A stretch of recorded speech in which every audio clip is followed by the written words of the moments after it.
بصي، اكيد مفيش حاجه معينه انت بتعمليها بتخليكي كل اللي يجيلك يكونوا شواذ، ولكن انت ممكن تكوني منغمسه في المجتمع دي وانت المجتمع ده وانت مش فاهمه. يعني ممكن تكوني بتروحي عيد ميلاد واحده صاحبتك مثلا، هي عندها الواي بتاعت انا متقبله الاخر، واصحابها في منهم كده، فانت بتروحي بتلاقي ده صاحب ده مش باين عليه، ده من تحت لتحت، فممكن يكون موضوع مجتمعي.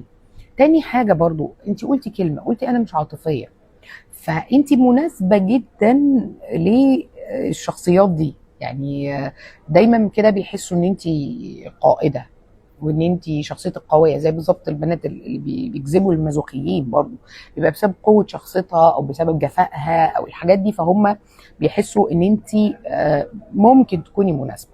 في كل الاحوال اي حد من دول من المثليين بيفكر يتجوز، فهو بيفكر يتجوز عشان خاطر المظهر العام، وحتى في حالتك هم فكروش يتجوزوا اساسا. فانت ما تضيعيش وقتك. يعني انا قبل كده اتكلمت وفي كل كورساتي بتكلم عن مراحل العلاقات. لما تلاقي انك بداتي تتفوقي وتاخدي طريق اسرع من الطرف التاني، اقفي. مش هتلاقي نفسك بقى بتخشي في علاقات وتنغمسي وبتاع، خاصه ان الناس دي بيبقى شكلها حلو وبتبقى مهتمه بجسمها وبتاع، بيبقوا باين عليهم ان هم تقال بس هم مش تقال ولا حاجه، بس دي حاجه فيري ديسكاستنج يعني.